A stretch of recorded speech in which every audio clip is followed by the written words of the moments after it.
திருச்சிற்றம்பலம். ஆடும் பரிவேல் அணி சேவல் என பாடும் பணியே பணியாய் அருள்வாய் தேடும் கயமா முகனை செருவில் சாடும் தனி யானை சகோதரனே.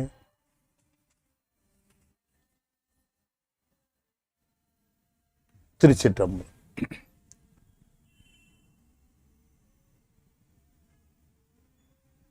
சக்கரவர்த்தி தவராச யோகி எனும் மிக்க திரு மூலன் அருள் மேவுநாள் என்னாளோ. திருச்சிற்றம்பலம். தென்னாடுடைய சிவனே போற்றி, என் நாட்டவர்க்கும் இறைவா போற்றி, ஏகம்பத்துறை எந்தாய் போற்றி, பாகம் எண்ணூறு ஆனாய் போற்றி, பராய்த்துறை மேவிய பரணே போற்றி, சிராப்பள்ளி மேவிய சிவனே போற்றி, அண்ணாமலையம் அண்ணா போற்றி, கண்ணாரமுத கடலே போற்றி, காவாய் கனக திரளே போற்றி, கைலை மலையானே போற்றி போற்றி, வெற்றிவேல் முருகனுக்கு அரோகரா. திருச்சிற்றம்பலம்.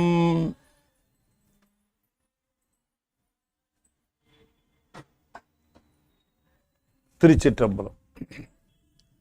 அண்ட சராசரங்களுக்கெல்லாம் அதிபதியாக விளங்கக்கூடிய முருகப்பெருமானுடைய ஒப்பற்ற பெருங்கருணையினாலே சென்னை ஐசிஎஃப் கமலவநாத் சத்சங்கம் மிகச்சிறப்பாக நிகழ்த்தி வருகின்ற திருமந்திர ஞான வேள்வியிலே 9ஆம் தந்திரத்திலே நாம் சத்திய ஞானானந்தம் என்கிற தலைப்பில் திருமூல தேவநாயனார் அருளி செய்த செய்திகளை தொடர்ந்து சிந்திப்பதற்கு திருவருள் கூட்டியிருக்கிறது.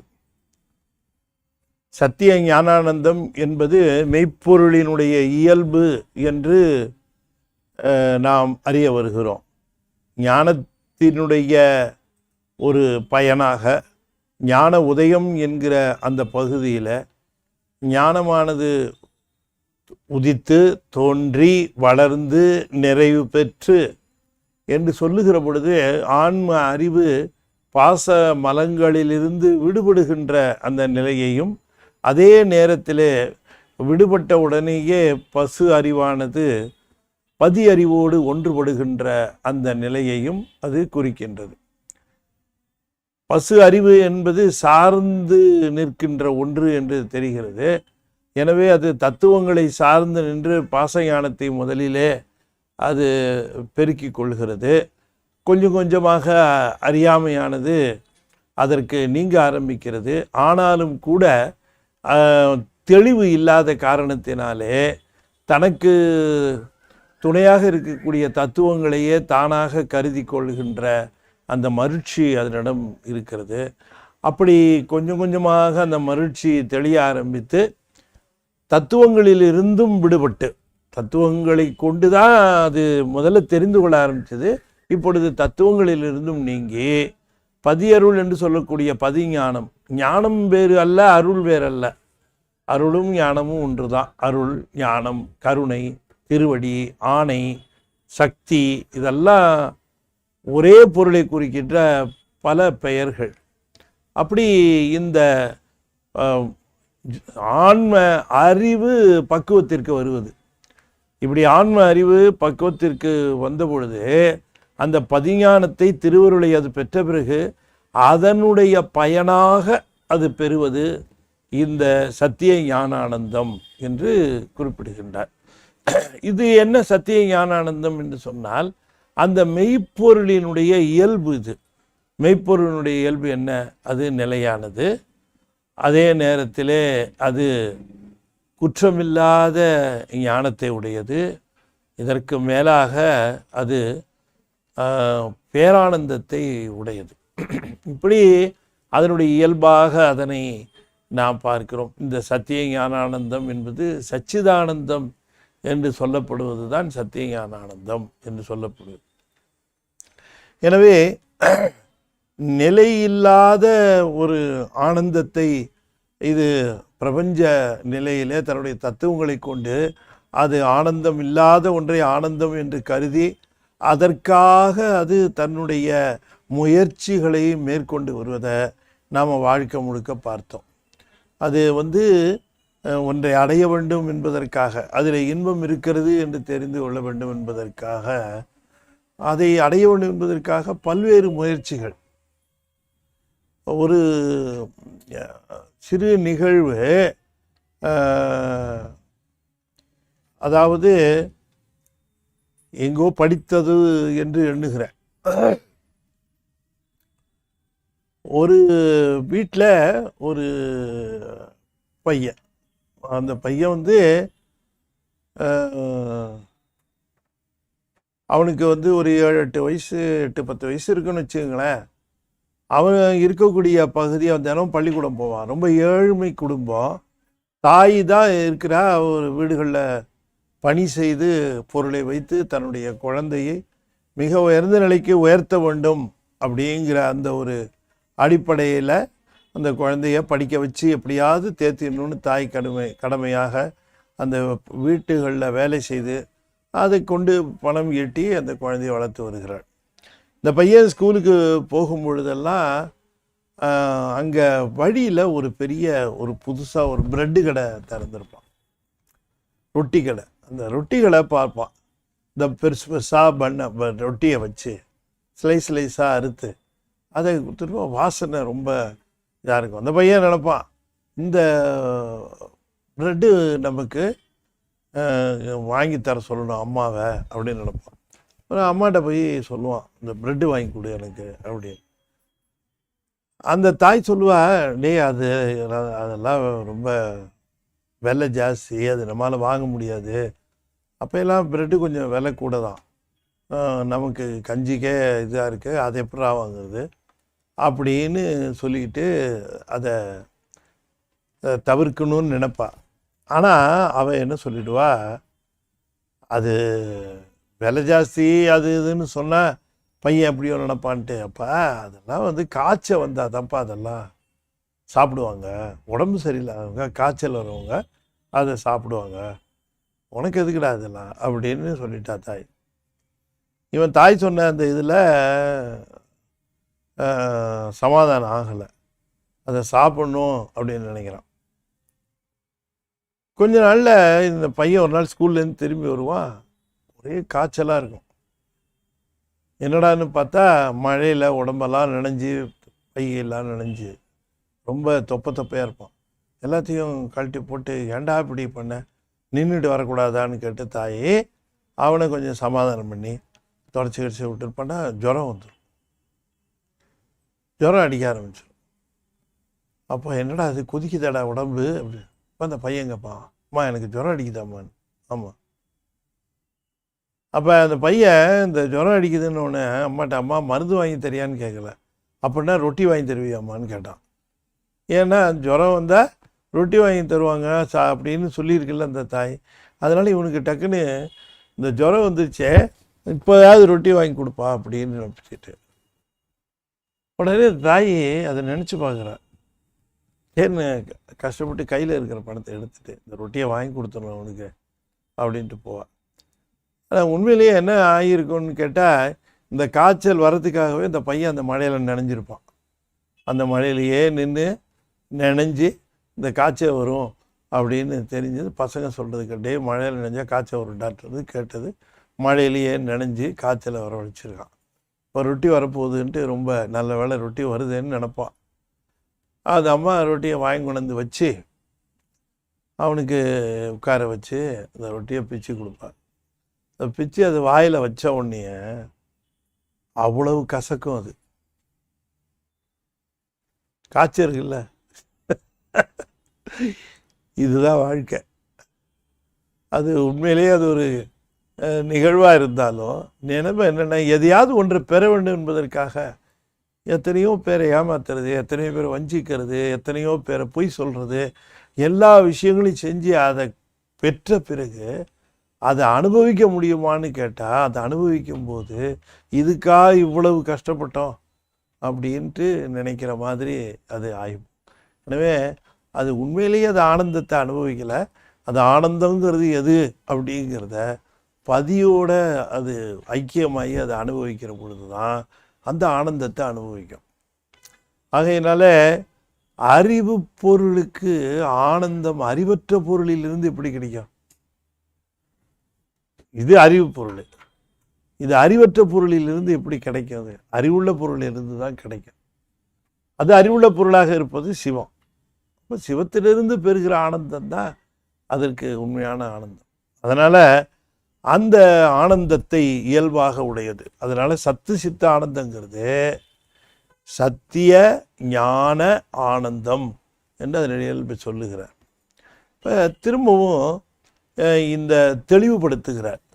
இந்த சக்தி சிவம் என்று சொல்லக்கூடிய இவை ஆன்மா அடைய வேண்டிய பயன்களாக சொல்லப்படுவது.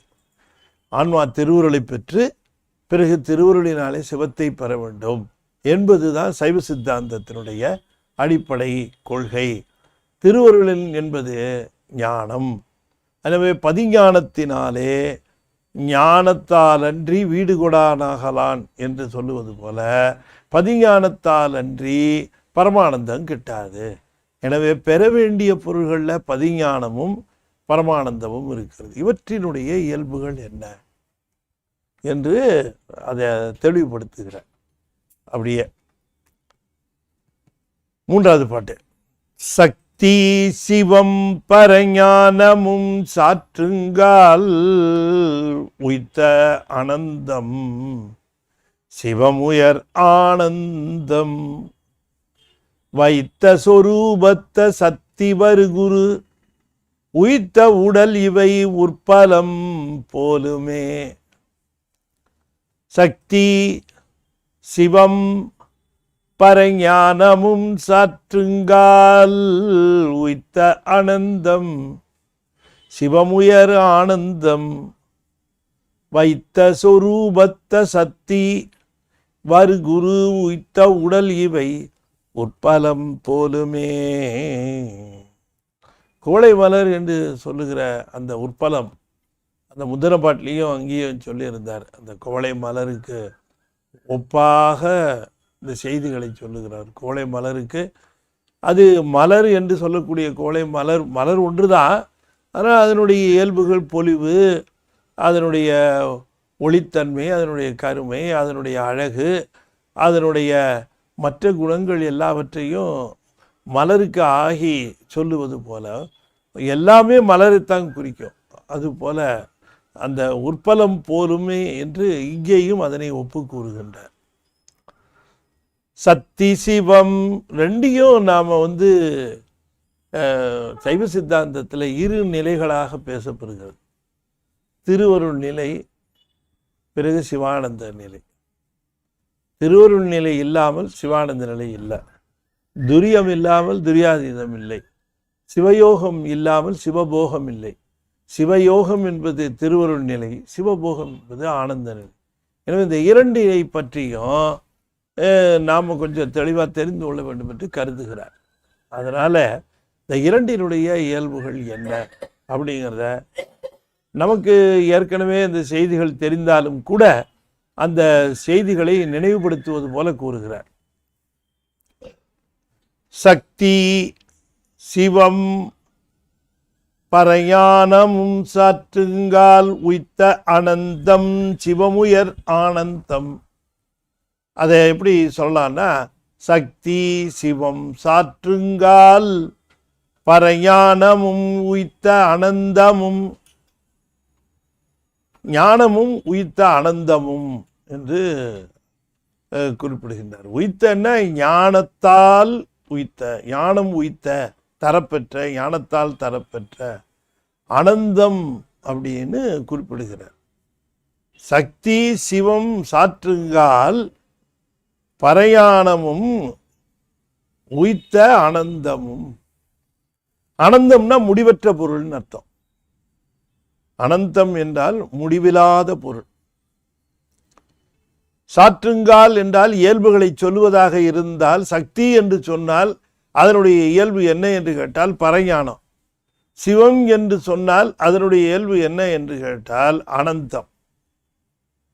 ஆனால் இந்த அனந்தங்கிறது தனியா அல்ல. அது என்ன சொன்னார்? உய்த்த அனந்தம். எது? ஞானம் உய்த்த அனந்தம். பரஞானத்தாலே மட்டுமே இந்த ஞானம் உய்க்கும். எனவே அப்படி ஒரு நிலை நேராக வந்து விடுமா? இல்லையா? அதுங்க திண்ணனார சொல்லும்போது கூட ஆணையாம் சிவத்தை சார பெருகு சோபானம் ஏறி என்று குறிப்பிடுவார். ஆகையினாலே சக்தி என்று சொல்லக்கூடியது பரஞானம் என்று சொல்லக்கூடிய இயல்புடையது. சிவம் என்று சொல்லுவது முடிவற்ற அந்த பொருளை, முடிவில்லாத பொருளை குறிப்பது. அந்த முடிவில்லாத பொருள் என்பது பரஞானத்தால் உய்த்த பொருள். அந்த பரஞானத்தால் உய்த்த அந்த அனந்தம் அப்படி முடிவில்லாத பொருள்னா காலத்தால் முடிவில்லாதது, இடத்தாலும் முடிவில்லாதது என்று நாம் அதை பார்க்கிறோம். காலத்தால் உய்வில்லாதது, காலத்தினால கட்டுப்படுத்த முடியாதது, காலத்தால் முடிவில்லாதது அப்படின்னு சொன்னா நித்தியத்தன்மை. இடத்தால் முடிவில்லாதது அப்படின்னா பூரணத்துவம், வியாபகத்தன்மை. இந்த இரண்டும் உடையது. எனவே இந்த அனந்தம் என்று சொல்லுவது கால தேச இந்தவற்றிற்கு அப்பாற்பட்ட ஒன்று. எங்கே இருக்கிறதுன்னு அதை கேட்கக்கூடாது. எங்கே இல்லை, எல்லா இடத்துலையும் இருக்கு. எப்போ இருக்கும், எப்போ இல்லை, காலத்தை முன்ன இல்லை இப்போ இருக்குன்னு சொல்ல முடியுமா? முன்னெல்லாம் எனக்கு கடவுள் பக்தி இல்லை சார், இப்போ தான் எனக்கு கடவுள் பக்தி வந்தது அப்படின்னு சொன்னார். அப்போ கடவுள் முன்ன இல்லை அதனால தான் பக்தி இல்லை, இப்போ வந்துட்டாரு அதனால் பக்தி வந்து நிறுத்தமா? இல்லை. ஆகையினாலே அனந்தம் என்று சொல்லுவது சக்தி பரஞானமாகவும் சிவம் அனந்தம் முடிவில்லாத பொருளாகவும் விளங்குகிறது. இதனை தாண்டி, இந்த பொதுத்தன்மையை தாண்டி சிவத்திற்கு சிறப்புத்தன்மை ஒன்று உண்டு. என்னன்னு கேட்டா, அதுதான் ஒப்பில்லாத, வேறு எங்கும் காண முடியாத, வேறு எங்கும் அனுபவப்பட முடியாத ஆனந்தம்.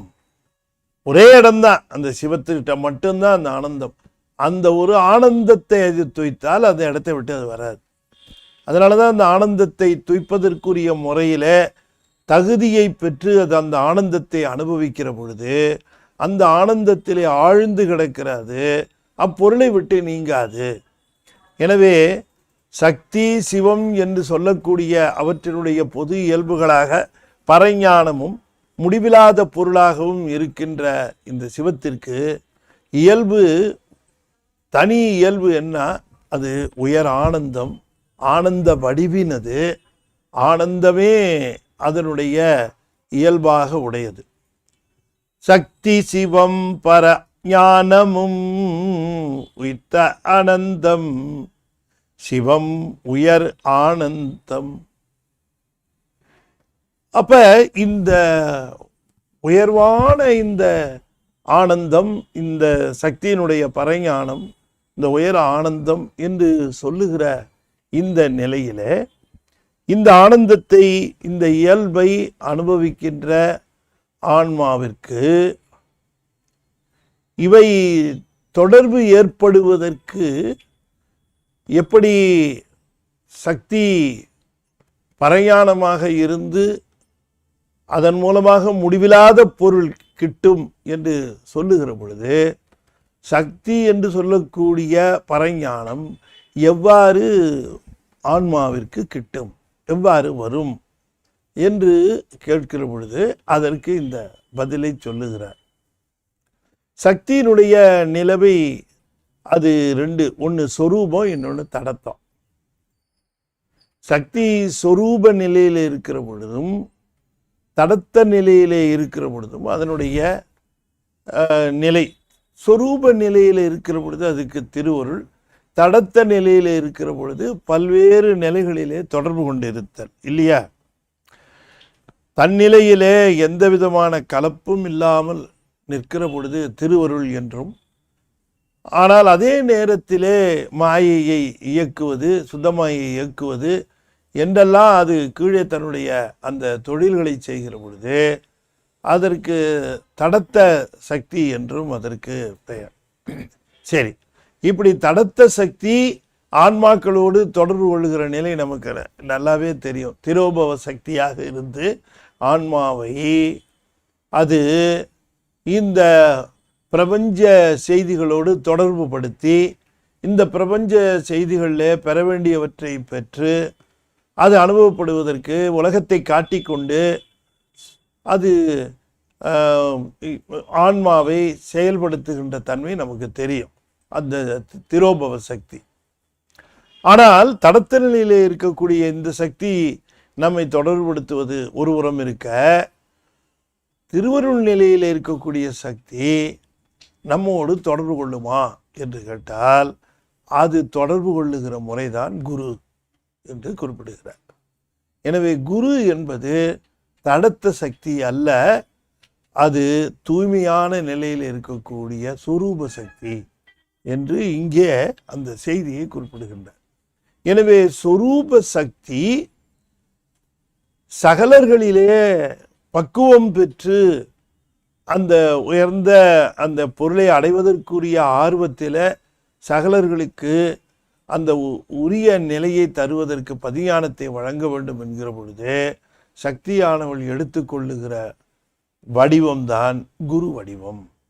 எனவே குருவினுடைய திருமேனி சக்தியினுடைய திருமேனி, குருவினுடைய அருள் திருவருள், அது திரோபவம் அல்ல என்று குறிப்பிடுகிறது. அது இதுதான் நம்ம இந்த இடத்துல நாம் பெற வேண்டிய அந்த தெளிவு. இதை சீடன் பிடிச்சுக்கிட்டான்னா, சீடன் எந்த காலத்திலும் குருவை பார்க்கிற பொழுது அதனை திரோபவ நிலையிலே பார்க்காமல் திருவருள் நிலையிலே பார்க்க ஆரம்பித்தால் அவனுக்கு பரஞானம் கிட்டுகிறது என்கிற அந்த செய்தியை மிக ஆழமாக இங்கே அதனை குறிப்பிட்டிருக்கிறார். வைத்த சொரூபத்த சக்தி வருகுரு உய்த்த உடல், அந்த வடிவமே சொல்லுகிறார். உய்த்த உடல்னு சொல்லுகிற பொழுது அந்த குருவினுடைய திருமேனி முழுவதுமே திருவருள் வண்ணமாக இருக்கும். வரு குரு சக்தி தான் அந்த வருகிறாள் என்று தெரிந்தால் நமக்கு எந்த சக்தி என்கிற அந்த தெளிவை நாம் தெரிந்து கொள்ள வேண்டும் என்பதற்காக சொரூபத்த சக்தி என்று குறிப்பிடுகிறார். சொரூபத்த சக்தினா the pure form of the goddess Shakti, pure form என்று குறிப்பிடுகின்றார். அதனால அங்கே அந்த சக்தியினுடைய திருவருளினாலே ஆட்கொள்ள பெறுகின்ற சீடனுக்கு வருகின்ற ஞானம் பரஞானம். அந்த பரஞானத்தை வழங்குவதற்கே அவர் வருகிறார். உய்த்த உடல் இவை உற்பலம் போலுமே. எனவே அவள் இப்படி இந்த அருள் நிலையிலே பல்வேறு நிலைகளிலே உலகை இயக்கி உயிர்களுக்கு உய்வு தருவதற்காக திரோபவமாக இருந்து இத்தனையும் செய்தாலும் அவள் திருவருள் நிலையிலே வருவது குரு வடிவிலே மட்டும்தான் என்று குறிப்பிடுகின்றார். ஆகையினாலே சகலருக்கு திருவருள் என்பது தனி நிலையிலே வராது. சொரூப நிலையாக இருக்கிற அவள் குரு நிலையிலே தான் வருவாள் என்கிற அந்த நிலையிலே இவை உற்பலம் போலுமே, இவை உற்பலம் போலுமே என்று அதனை குறிப்பிடுகின்றார். இவை உற்பலம் போலுமே என்றால் குவளை போன்றது என்று குறிப்பிடுகின்றார். இப்போ மணிவாசக பெருமான் சொல்லுகிற பொழுது எத்தனையோ விஷயங்களை சொல்லுகிறார். ஆனால் ஒரு விஷயம் அவர் சொல்லுகிறது நமக்கு இங்கே திருமந்திரம் படித்தப்புறம் நமக்கு அது ஒரு யோசனையாக இருக்குது. ஏன்னா என்ன அப்படி ஒரு வெறுமனை அப்படி சொல்லுவாரா? அவர் சொல்லுவதற்கு என்ன பொருள்? அவர் சொல்லுவார், பெருமான் தன்னை ஆட்கொண்டான், ஆட்கொள்ளுகிற பொழுது அவன் எவ்வாறு வந்தான் என்று சொல்லுகிற பொழுது, ஆட்கொள்ளுகிற பொழுது குருவாக வந்தான். பிறகு குருவாக இருந்து ஆட்கொண்ட பிறகு ஆனந்தமாக தன்னை தந்தான். இல்லையா? தன்னை தந்தான், தன்னை தந்தான்னே சொல்லுகிறார். தன்னை தருவதற்கு முன்பாக வந்த நிலை குருவாக வந்த நிலைதான். குருவாக வந்துதான் தன்னை அவன் தந்தான். தன்னை தந்த நிலை வேற, குருவாக வந்த நிலை வேற.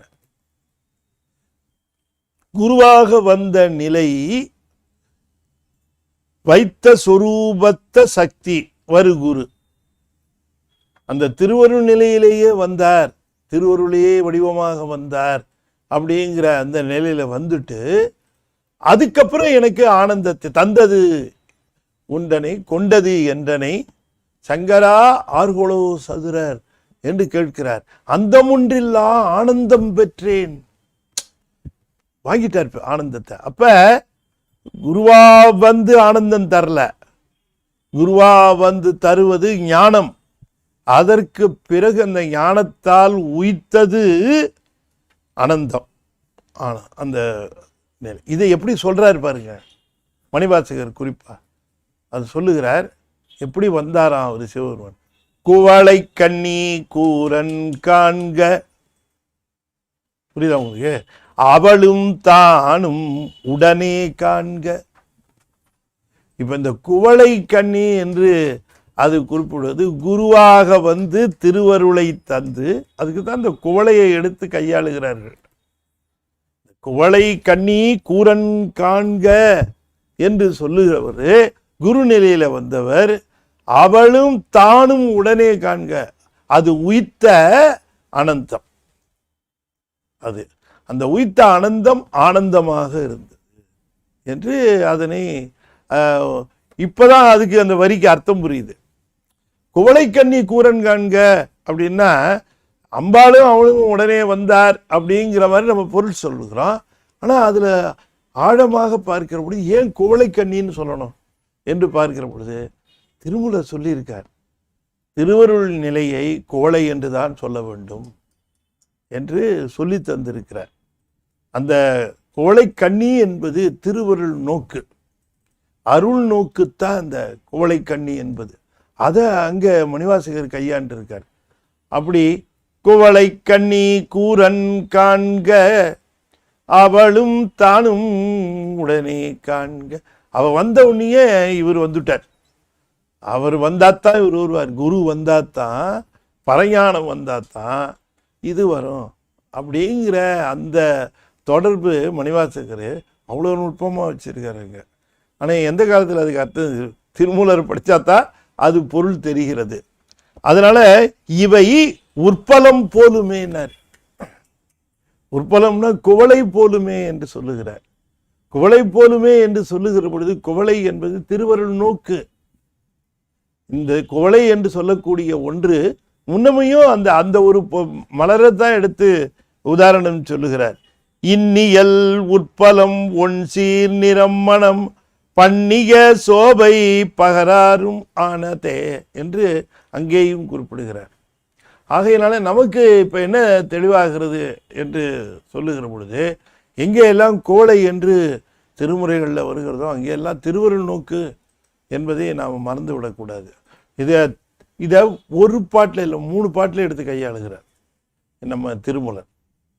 ஒரு பாட்டில் மட்டும் இல்லை, தொடர்ந்து அப்படி ஒரு செய்தியை, ஒரு விஷயத்தை, அப்படி ஒரு மலரினுடைய பெயரை பாடல் 2, பாடல் 3, பாடல் 4, 3 இடங்களிலும் அந்த குவளை மலரை குறிப்பிடுகின்றார். அப்போ அதனுடைய உயர்வை நாம் இன்னும் தெளிவாக தெரிந்து கொள்ள வேண்டும்னா மணிவாசகர் உபயோகப்படுத்தின அந்த இடத்தை பார்க்கிற பொழுதுதான் நமக்கு அதனுடைய உண்மையான பொருள் புரிகிறது. எனவே வரு குரு உய்த்த உடல்னாரு. வரு குரு உய்த்த உடல். உடல்னா என்ன? அந்த வடிவமே சொல்றார்.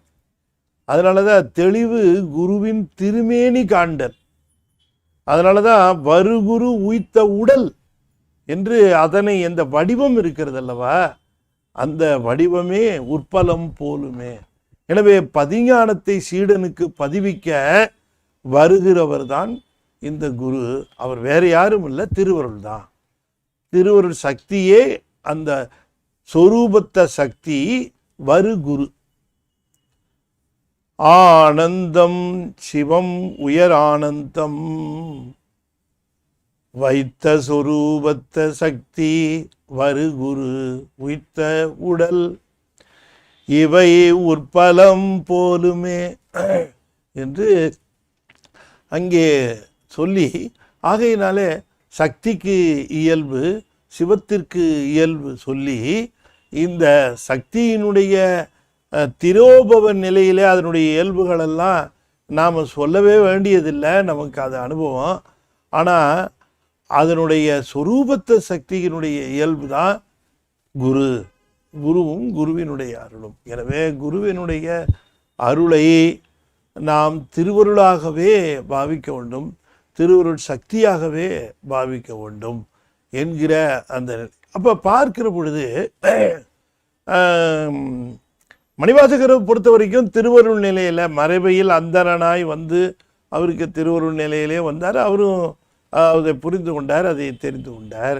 அவருக்கு இன்னும் அதே போலவே பல அருளாளர்களும் தங்களுடைய குருநாதரை எப்படி பார்க்கிறார்கள் அப்படின்னு கேட்கிற பொழுது அவர்கள் அத்தனை பேரும் திருவருள் நிலையிலே தான் பார்க்கிறார்கள், திருவருளையே வடிவமாக பார்க்கிறார்கள்.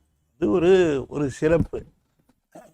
அந்த திருவருள் என்பது நிச்சயமாக அந்த சிவானந்தத்தை வழங்கக்கூடியது என்கிற அந்த நிலையிலே குருவை காணுகிற பொழுது தெளிவு குருவின் திருநாமம் செப்பல், தெளிவு குருவின் திருநாமம் திருவடிவு காணல் என்றெல்லாம் சொல்லுவதற்கு காரணம் என்னன்னு கேட்டால், திருவருளே இப்பொழுது நாம் காணுமாறும் அல்லது அது பேசுகின்றதை நாம் கேட்குமாறும் அல்லது அது நம்மை காணுமாறும் இப்படியெல்லாம் அது அந்த ஒரு நிலைகளை அது எடுத்து வந்திருக்கிறது என்று சொல்லுகிற பொழுது, குருவினுடைய கருணையை பார்க்கிற பொழுது இது திருவருளுக்கு மட்டுமே இந்த கருணை உண்டு. ஆகையினாலே நாம் காணுகிற அளவுக்கு அந்த எளிமையாக வந்த நிலை சக்தியினுடைய சொரூபத்த சக்தியினுடைய நிலை அவ்வாறு அமைந்தது என்று அதனை தெளிவுபடுத்துகிறார். எனவே சக்தியினுடைய இயல்பும் சிவத்தினுடைய இயல்பும் சொல்லுகிற பொழுது சக்தியினுடைய இயல்பு பரஞானம் என்று சொல்லக்கூடிய கருணை என்று சொன்னால், அப்போ என்ன கருணை கருணைன்னு சொல்லுகிறீர்களே அப்படின்னு கேட்டால், அந்த கருணை எப்படிப்பட்ட கருணைன்னா, நீ தத்துவங்களோடு கூடி இருக்கிற பொழுது உன்னுடைய தத்துவங்களுக்கு அகப்படுகிற வடிவத்தை எடுக்குமாறு கீழே இறங்கி குரு வடிவமாக அந்த சக்தி தான் வருகிறாள். அப்போ அது கருணை இல்லாமல் என்ன என்று கேட்கிறார். அந்த கருணையின் காரணமாக சக்தி சக்தி என்று சொல்லுகிற பொழுது கருணை தான், அதுக்கு வேற ஒன்றுமே கிடையாது காரணம். அந்த கருணையின் காரணமாக சொரூபத்த சக்தி வருகுருன்னார். வரு குரு என்று சொன்னால் அந்த அதாவது நம்ம இப்போ திரும்ப திரும்ப சைவ சித்தாந்தம் சொல்லுகிற பொழுது குரு என்பவர் நாம் தேடி போகிறவரில் நம்முடைய வாழ்க்கையில் நமக்கு பக்குவம் நோக்கி தானாக வந்து விடுவார். அதனால தான் வரு குருன்னார். தேடி சென்று அடை குரு அல்ல, அது சொரூபத்த சக்தி வருகுரு. சொரூபத்த சக்தியே வருகிறதுன்னா அதுக்கப்புறம் என்ன இந்த உலகத்தில் யார் என்ன செய்து விட முடியும்? அதனால தான் அந்த குருவை பற்றியவர்கள் எதற்கும் அஞ்சாதவர்களாக இருப்பார்கள், எதை பற்றியும் கவலைப்படாதவர்களாக இருப்பார்கள், எந்த கவலையும் நமக்கு தேவையில்லை என்று எண்ணுவார். ஏன்னா திருவருள் குருவாக நமக்கு வந்து நம்மை ஆட்கொண்ட பொழுது நமக்கு அந்த அச்சம் தேவையில்லை என்று இருப்பார்கள். எனவே வரு குருன்னார்.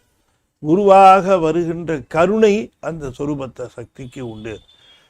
வருகுரு உய்த்த உடல் இவை உற்பலம் போலுமே என்று இந்த இயல்பு சொல்லுகிற பொழுது, சிவமும் சக்தியும் இயல்பு சொல்லுகிற பொழுது குருவினுடைய இயல்பையும் சொல்லுகிறார். அப்ப சிவம் சக்தி என்று சொல்லுகிற அந்த நிலைகளில, இரண்டாக இருக்கிற அந்த நிலைகளில சீடனுக்கு குருவே இரண்டுமாக அந்த குருவானவர் வந்து விடுவார். அவர் வந்து இப்போ திருவருள் வாய்த்ததுனால சிவத்தை பற்றி அதை தேடி போக வேண்டிய அவசியம் இல்லை இல்லையா? கண்ணால் யானும் கண்டேன் காண்க, சிவன் அவன் என தேரினன் காண்க என்று சொன்னார். சிவன் அவன் என தேரினன் காண்க என்று சொல்லுகிற பொழுது இந்த குருவே சிவத்தை எமக்கு வழங்குவார் என்று தேரினன். அது அப்படிதான் பொருள். அதுக்கு இந்த குருவே சிவத்தை எனக்கு அப்படின்னா என்ன அர்த்தம்? இது திருவருள் எனக்கு அந்த திருவருளே உய்த்த ஆனந்தம், உய்த்த ஆனந்தம், அது சிவம் உயர் ஆனந்தம். அதனால தான் சொல்லுவாங்க, இந்த மாதிரி குருநாதர் பெற்றவர்கள் என்போல் பேருடையார் எங்குளார், என்ன மாதிரி பேருடையவர்கள் எங்கு இருக்கிறார்கள், இந்த மாதிரியான ஒரு பாக்கியத்தை பெற்றவர்கள் எங்கு இருக்க முடியும் என்றெல்லாம் ஏன் கேட்கிறார்கள் என்றால், குருவினால் ஆளப்பெற்றவர்கள், அந்த குருவினுடைய அந்த குரு அருள் பெற்றவர்கள் அந்த நிலையில அவர்களுக்கு இனி தேடி போக வேண்டியது எதுவுமே இல்லை என்கிற அந்த தெளிவு அவர்களுக்கு வந்துவிடும். இனிமே தேட வேண்டியதோ அல்லது சென்று அடைய வேண்டியதோ எதுவும் இல்லை. எல்லாம் இனிமே குருநாதர் தான் அத்தனையும். ஆகையினாலே அந்த உயர்ந்த நிலை, அந்த சக்தி சிவம் என்று சொல்லுகிற பொழுது ஞானோதயத்திற்கு, அந்த ஞான உதயத்திலே கிடைக்கக்கூடிய மிகப்பெரிய வரமே குரு வாய்த்தல். அந்த குரு என்பவர் சொரூபத்த சக்தி. சரி, இந்த குருவை பற்றி இன்னும் கொஞ்சம் தெளிவுபடுத்துகிறார் அடுத்த பாட்டிலையும். அந்த நிலையை இன்னும் கொஞ்சம் சிறப்பாகவே சொல்றாரு அந்த 5வது பாட்டில். எப்படி இந்த குருவானவர் அந்த குரு திருவருள் நிலையில வந்து எப்படி அந்த சீடனுக்கு சிவத்தை தருகிறார் அப்படின்னு சொல்றார். நம்ம கேட்கும்போது நமக்கு ரொம்ப வியப்பாக இருக்கிறது. வியப்பாக ஏன் இருக்கிறது என்று சொன்னால், குரு திருவருளாக வருகிறார். திருவருளே வகாரமே சிகாரத்தை காட்டும். அப்ப இந்த குருவானவர், குருவருள்ங்கிறது திருவருள் தான். இது எவ்வாறு சிகாரத்தை காட்டும்? இது எவ்வாறு சிகாரத்தை, இந்த உயிர் என்ன இருந்தாலும் அது ஒரு உயிர் இல்லையா, அந்த சீடன் அந்த உயிருக்கு எவ்வாறு இதனை காட்டுகிறார் என்பதை இந்த அடுத்த பாட்டில் சொல்லுகிறார். நினைக்கும் அளவில் நெகிழ வணங்கி புனையில் அவனை பொதியலும் ஆகும் எனையும் எங்கோன் நந்தி தன்னருள் கூட்டி நினையும் அளவில் நினைப்பித்தனனே. நினையும் அளவில் நெகிழ வணங்கி புனையில் அவனை பொதியலும் ஆகும் எனையும் எங்கோன் நந்தி தன்னருள் கூட்டி நினையும் அளவில் நினைப்பித்தனனே. இது நாம பார்க்கிற பொழுது அந்த குருநாதர் செய்யக்கூடிய மிகப்பெரிய உபகாரம், அந்த சீடனுக்கு என்ன உபகாரத்தை செய்கிறார் என்று குறிப்பிடுகிறார். சரி, எப்படி இந்த பெருமானை பிடிக்கிறது? எல்லா இடத்திலையும் பறந்து தெரிந்து இருக்கக்கூடிய வியாபகத்தன்மையில் இருக்கக்கூடிய ஒருவரை தனக்கே உரிய ஒருவராக எவ்வாறு இந்த ஆன்மா அதனை பிடிக்கின்றது இல்லையா? சிக்கன பிடித்தேன் எங்கெழுந்தருளுவது இனிய என்று கேட்கிறார்.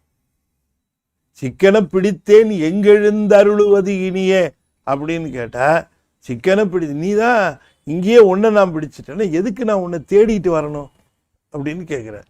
எங்க எழுந்து அருளுவது இனியன, எங்க வந்து உன்னை பார்க்கணும், நான் எங்க வந்து உன்னை தேடிட்டு வரணும், தேவையில்லையே, நீ தான் இங்கேயே உன்னை பிடிச்சு போட்டனேங்கிற. இந்த பிடிச்சு போடுறதான் சொல்லித்தரேன்.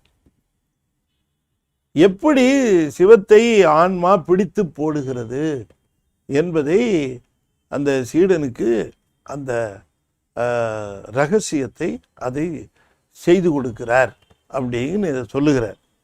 சரி, அவரை பிடிக்கிறதுக்கு என்ன ஒரே வழி அப்படிங்கிறத முதல்ல சொல்லுகிறார். நினைக்கும் அளவில், அந்த நினைக்கும் அளவில்ங்கிறத நான் கடைசியில் பார்ப்போம். அது என்ன, அதுக்கு பொருளுங்கிறத, அது கொஞ்சம் முக்கியமான இடம், அதை பின்னால் பார்ப்போம். நெகிழ வணங்கி புனையில் அவனை பொதியலும் ஆகும். நெகிழ வணங்கி புனையில் அவனை பொதியலும் ஆகும். சீடனுக்கு இருக்கக்கூடிய கருவிகள், முக்கியமான கருவிகள், இந்த சீடனுக்குடைய கருவிகள், எல்லாத்தையும் விட்டுடு.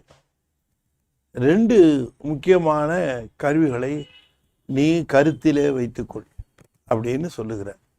2 முக்கியமான கருவிகளை முதல்ல கருத்திலே வைத்துக்கொள். இது முதல் நிலையாக சொல்லுகிறார்.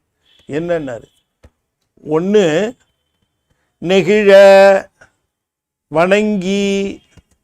எந்த ரெண்டு கருவி அப்படின்னு கேட்டால், ஒன்று மனம், இன்னொன்று புற உடம்பு, தூள உடம்பு. இந்த ரெண்டு போதும் கட்டுறதுக்கு. யாருக்கு? சீடனுக்கு. சொல்கிறவர் யார்? போதகுரு. நல்லா கவனமாக கேட்கணும். இந்த ரெண்டு போதும். என்ன? ஒன்று மனம், இன்னொன்று இந்த உடம்பு. அதனால தான் மணிவாசகரே சொல்லுகிறார், வணங்கத் தலை வைத்து வார்கடல் வாய் வைத்து வார்கடல் வாழ்த்த வாய் வைத்து. இப்போ அப்பர் சுவாமின்னு சொல்றாரு, மணிவாசகர் சொல்றாரு, எல்லாருமே சொல்லுகிறார்கள். நெகிழ, இது முதல் நிலை. மனம் நெகிழ, உடல் வணங்கி. ரெண்டு தான். மனம் நெகிழ, உடல் வணங்கி, புனையில். இது ஒரு அடுத்த நிலை. இது நிலை 1, நிலை 2. புனையில் அப்படின்னு சொல்லுகிறது, சிறந்த ஞானாசிரியர்களுடைய பாடல்களை பாடியோ அல்லது அந்த மாதிரியான அற்புதமான பாடல்களை புனைந்தோ, அந்த பாடல்களை, அந்த தோத்திரங்களை பாடுதல், ஓதுதல், மிழற்றுதல் என்று சொல்லக்கூடிய அந்த நிலைகளிலே புனையில் அவனை பொதியலும் ஆகும். பொதியல்னா உள்ள கட்டி போட்டுடலான்னு சொல்றது திருமூலர். மனம் நெகிழ உடல் வணங்கி புனையில். இப்போ புனையில் என்று சொல்லுகிற பொழுது நமக்கு 1-2 குறைச்சலே இல்லாதபடிக்கு தோத்திர மலர்கள் இருக்கின்றன. எதை வேண்டுமானாலும் தேர்ந்தெடுத்து கொள்ளலாம். திருவாசகத்தையே கூட தேர்ந்தெடுத்துக்கலாம், அல்லது தேவாரத்தையே தேர்ந்தெடுத்து. அதனால தான் நமக்கு அபண்டன் மெஷரில் அந்த தோத்திரங்களை தந்திருக்கிறார்கள், எல்லையில்லாத அளவுக்கு. அதனுடைய வலிமை எங்கே தெரியும் நமக்கு? அதனுடைய வலிமை முழுக்க தெரிஞ்சுதா? தோத்திரங்களுடைய வலிமை அல்லது பாடல்களுடைய வலிமை நமக்கு ரொம்ப தெரிஞ்சுதா என்று கேட்டால் இன்னும் தெரியல. பாடுறோம், ஆனால் அதனுடைய வலிமை ஈசனையே கட்டி போடுற அளவுக்கு உண்டு அப்படிங்கிறது தெரியுமா? அவனை பொதியலும் ஆகும்னா உள்ள போட்டு கட்டி மூடி வச்சிடுறது, அதுதான் பொதியல். எப்பனாரு? மனம் நெகிழ உடல் வணங்கி புனையில் அவனை பொதியலும் ஆகும்ன்றாரு. திருமூலர் தானே சொல்றாரு, வேற யாராவது சொன்னாங்கன்னா யோசிக்கலாம். ஆகும். சாமி இவ்வளவு உறுதியா நீங்க சொல்றீங்களே அப்படின்னு கேட்டதுக்கு நான் இதுக்கு சான்று இல்லாம சொல்ல மாட்டேன். ஏன் அப்படின்னாரு, எனக்கு அப்படிதான் ஆச்சுன்னாரு. ஏன் குருநாதர் என்ன செய்தார்? நந்தி தன்னுடைய குருநாதர் தனக்கு இப்படி முக்கியமான இடங்கள்ல தன்னுடைய அனுபவத்தையும் திருமூலர் தவறாம சேர்ப்பார். அதுக்கு அதை ஜஸ்டிஃபை பண்றதுக்கு, சப்ஸ்டான்ஷியேட் பண்றதுக்கு அந்த எடுத்துக்காட்டை எடுத்து வைத்து விடுவார்.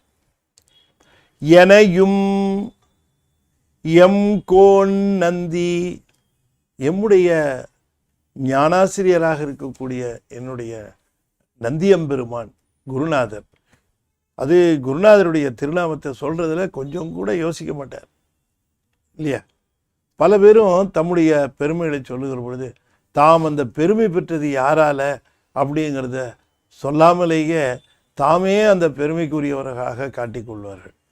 ஆனால் திருமூலரே திரும்ப திரும்ப என் பெருமையெல்லாம் பெருமையே இல்லைங்க, எனக்கு குருநாதர் இல்லைன்னா எனக்கு ஒன்றுமே கிடையாதுங்க, நான் என்ன எல்லாம் அவர் கொடுத்தது தான். நந்தி மேல சொன்னார் பாருங்க, நினையும் அளவில் நெகிழ வணங்கின்னு. எனையும் எம் கோன் நந்தி நினையும் அளவில் நினைப்பித்தனனே. அப்ப மனம் நெகிழ வணங்கி புனையில் அவனை பொதியலும் ஆகும். இந்த மனம் நெகிழ்வதும் உடல் வணங்குவதும், உடல் வணங்குவது என்று சொல்லுவது நீங்கள் பார்த்தீங்கன்னா அங்கமாலை தான் பார்க்கணும். அதுக்கு இந்த உடல் வணங்கி என்பது முழுக்க அங்கமாலை தான், திரு அங்கமாலை. கண்கால் காண்மீன்களோ செவிகால் கேண்மீன்களோன்னு சொல்கிறார் இல்லையா, அதுதான். அதில் அதை செய்கிற பொழுது மனம் நெகிழ வேண்டும். 2 கருவியை பற்றி தான் பேசுகிறார், வேற எதுவுமே சொல்லலை அவர். மனம் நெகிழ வேண்டும், உடல் வணங்க வேண்டும், வாயினால அந்த புனையில் பாடல்கள். அப்போ பாருங்க, மனம் நெகிழ, மனம் வணங்கி மெய்யே, புனையில் மொழி, மனம் மொழி மெய், இந்த 3ஐயும் நாம் குறிப்பாக கவனித்து அதனை நாம் பயன்படுத்தினால் பொதியலும் ஆகும், நிச்சயமாக கட்டலாம். எனையும் எம்கோன் நந்தி தன்னருள் கூட்டி நினையும் அளவில் நினைப்பித்தனனே. எனக்கு இப்படி இந்த மாதிரியாக மனம் நெகிழ உடல் வணங்கி இந்த தோத்திரங்களை சொல்லுகிற பொழுது அப்படி அவனை உள்ளே வந்து கட்டுகிற அந்த வல்லமையை தருகின்றவர் தான் குருநாதர். அவருடைய மேற்பார்வையிலே இது நிகழ்கிற பொழுது சீடனானவன் அதை எவ்வாறு அந்த பெரும் சக்தியை அதனை சாதனமாக வைத்துக்கொண்டு எவ்வாறு சிவத்தை கட்ட வேண்டும் என்பதை குருநாதருடைய சன்னதியிலே சீடனுக்கு அது நிகழும். இப்போ மனம் நெகிழ்ந்து உடல் வணங்கி பாடல்களை சொன்னால் இப்போ எனக்கு அது கட்டுப்படுமா என்று கேட்டால் அது குருநாதர் சன்னதியிலே நிகழணும், அவ்வளோதான். இந்த குருநாதருடைய சன்னதியிலே நிகழ்கிற பொழுது குருவருள் திருவருளாக இருந்து சிவத்தை சேர்ப்பிக்கும். இதுதான் அந்த சக்தியினுடைய இயல்பு. சக்தி சேர்க்கிறது தானே அது. பறையானங்கிறது என்ன? சிவத்தை ஆன்மாவோடு சேர்ப்பித்தார்.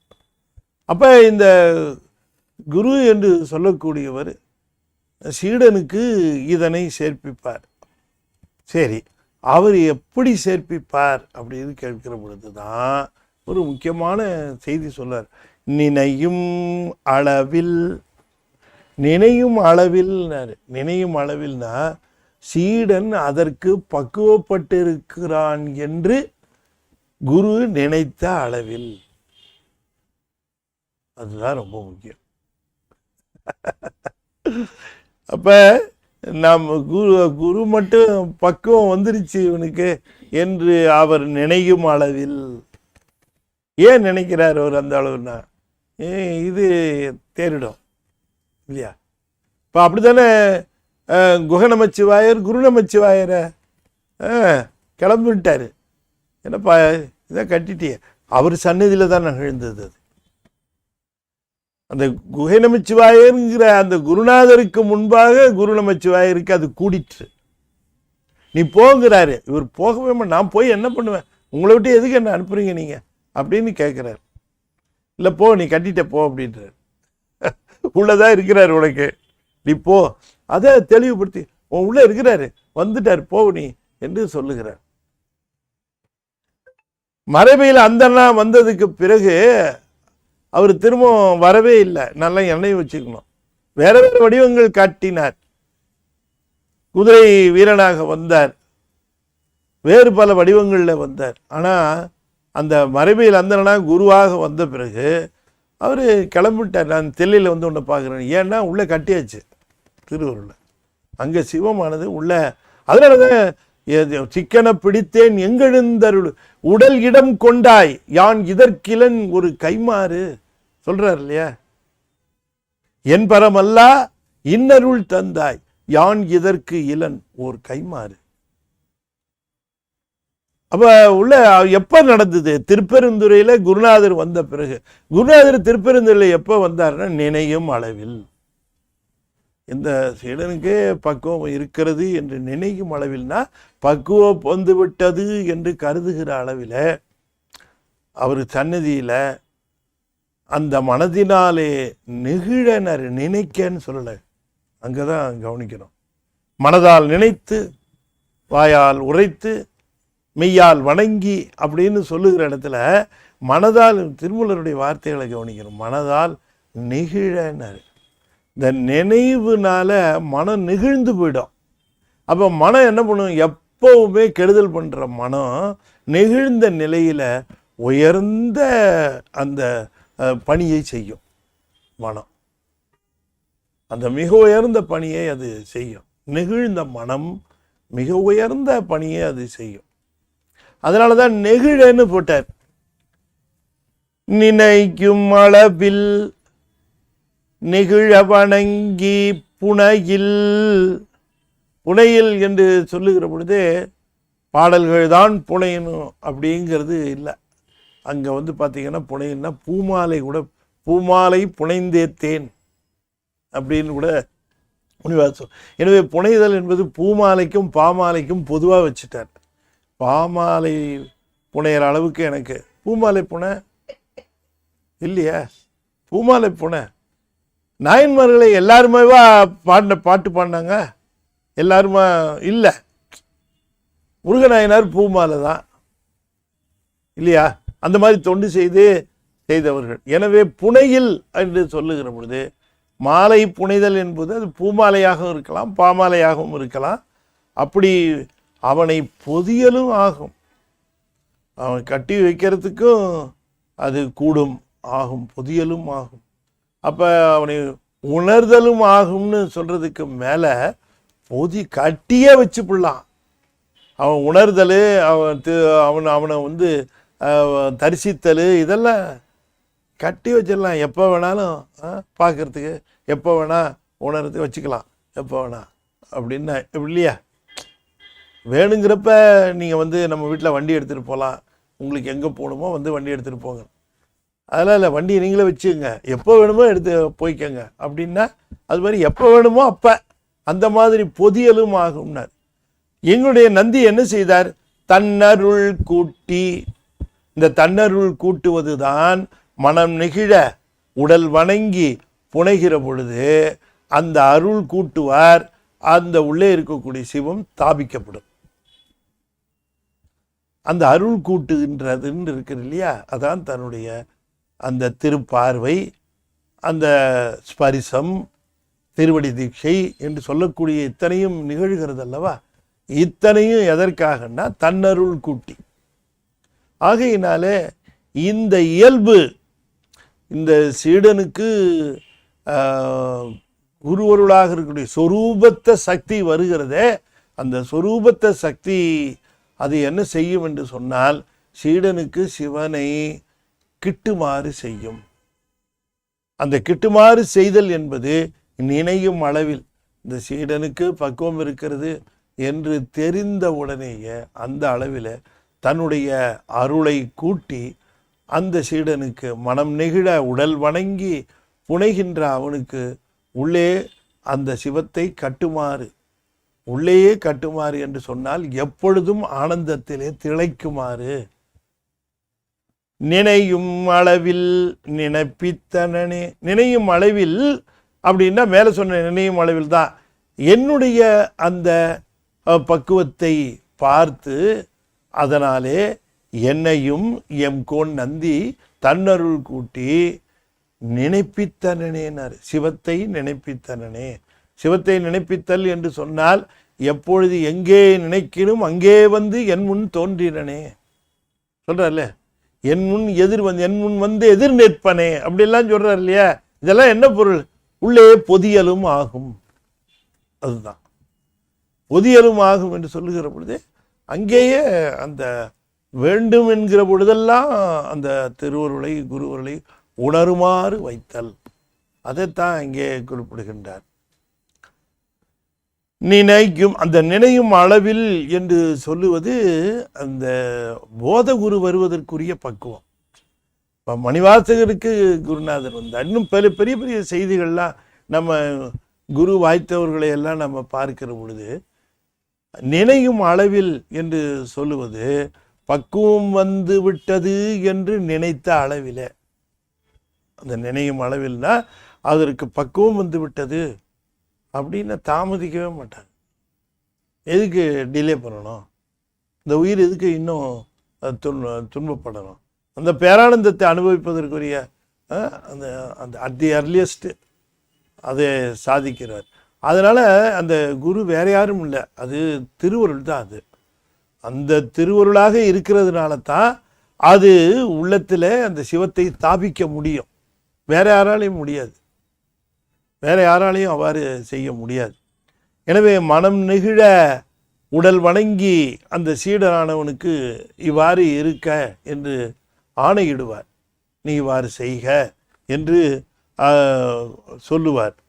எனவே இவ்வாறு செய்தல் சுலபமா?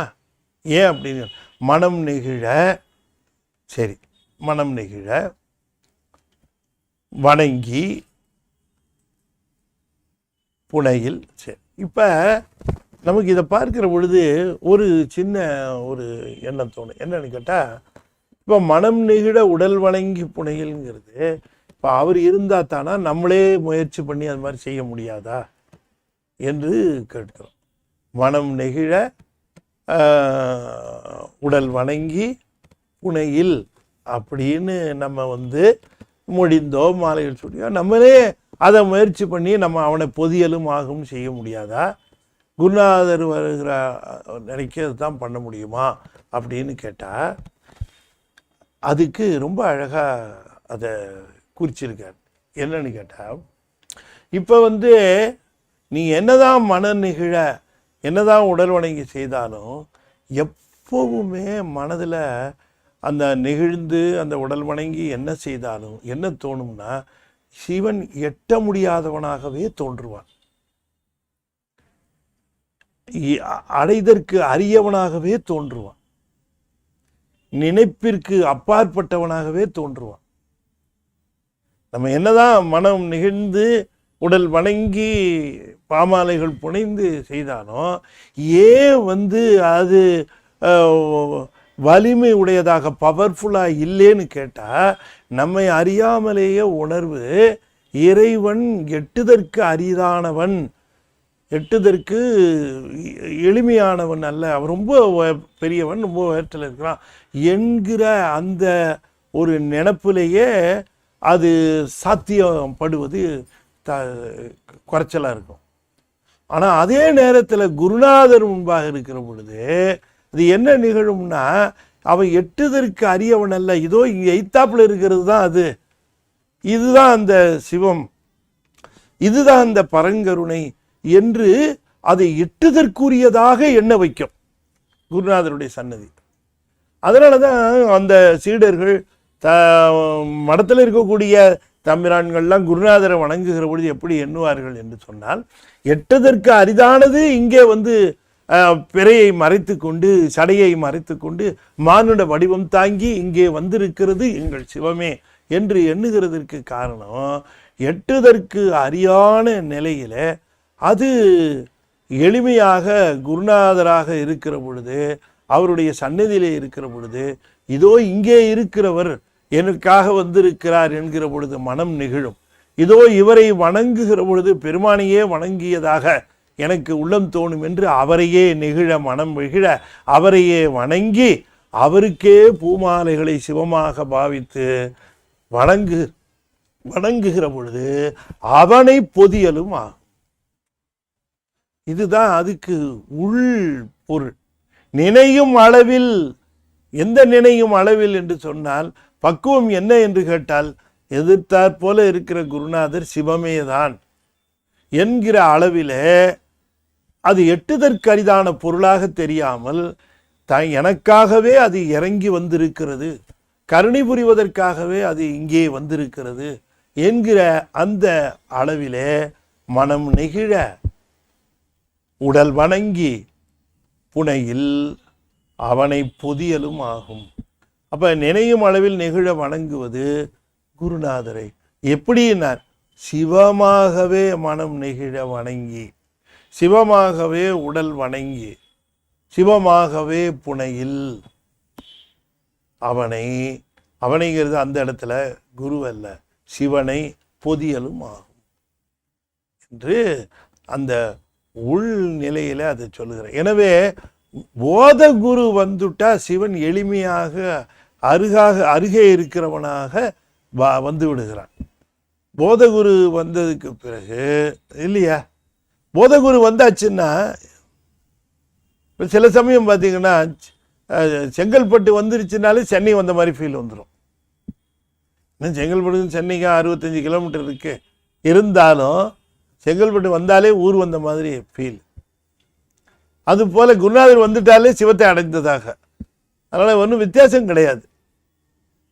இந்த குருநாதரை பார்க்கிற பொழுதே அவர் சிவமாகவே கருதுகின்ற அந்த பாவனையில நினையும் அளவில் அதுவே மனம் நெகிழ உடல் வணங்கி இப்படிதான் கட்டி போடணும். எனவே நினைப்பிற்கு அரிதாக இருக்கிற பெருமானை, இழப்பிற்கு எட்டாதவனை நினைக்குமாறும் செய்கின்றவர் குருநாதர். அதுதான் அவருடைய இயல்பு. அது குருநாதர்ன்றதை விட அதை திருவருளாகவே சொல்லுங்க. அப்படித்தான் என்னுடைய நந்தி என்னை நினைப்பித்தாய். அப்படி எனக்கு அந்த நினைப்பை அவர் கொடுக்கலன்னா, அவர் அருளி செய்யலைன்னா, என் நந்தியை நான் சிவமா பார்க்கலன்னா இன்னைக்கு சிவம் என் உள்ளத்துல இருக்குமான்னு கேட்கிறார். நினையும் அளவில் நினைப்பித்தரனே. எனவே நந்தியை நினையும் அளவில் சிவனை நினைப்பித்தரனே அப்படின்னு இந்த பாடல்ல சொன்னார் என்று சொல்லி இன்னும் சிறப்பா சொல்லுகிறார். அது குருநாதரை பத்தி மட்டும் இன்னும் அவர் முடிக்கல. 9ல் இன்னும் கொஞ்சம் பின்னாடியிலையும் குருவை பத்தி பேசுறார். அந்த அந்த இம்பார்ட்டன்ஸ். ஏன்னா சைவ நெறி சிவநெறிங்கிறது குருநெறி தான். குருநெறியே சிவநெறி ஆவதுவாம் அப்படின்னு இன்னொரு இடத்துலையும் சொல்லுகிறார். அதனால அப்படி அற்புதமாக இந்த சத்திய ஞானானந்தத்தில் திருவருளினுடைய இயல்பு குருவருள் என்று குருவாக வருவது, அது சொரூபத்த சக்தி இப்படி வரும். திரோதான சக்தி பிரபஞ்ச நிலையிலே எல்லா விதமான இன்பத் துன்பங்களை வினைப்பயன்களை கூட்டி ஆணையின் வழி அது பிறப்பு இறப்பை உயிர்களுக்கு நிகழ்விக்கும் என்கிற அந்த செய்தியை சொன்னார் என்று சொல்லி இந்த அளவிலே இதனை நிறைவு செய்யும் முகமாக 5 எழுத்து 5 முறை ஓதுவே நண்பர்கள் தொடர்ந்து ஓத வேண்டும் என்று திருவடி பணிந்து வேண்டிக் கொள்கிறேன். ஓ நம சிவாய, ஓ நம சிவாய, ஓ நம சிவாய, ஓ நம சிவாய, ஓ நம சிவாய. திருச்சிற்றம்பலம். அன்பர்களே, சில அறிவிப்புகள். நாளைய தினம் சனிக்கிழமை மாலை சென்னை ICF கமலவன சத்சங்கத்தில் நம்முடைய அன்பிற்குரிய ரமேஷ்குமார் அவர்கள் விநாயகர் அகவலுக்கு அற்புதமான விளக்க உரை நிகழ்த்தி இருக்கிறார். தொடர் நிகழ்வு. அதனை குறுந்தகடாக நம்முடைய கமலவனார் சத்சங்கம் வெளியிடுகிறது. அந்த வெளியீட்டு விழா நாளைய தினம்.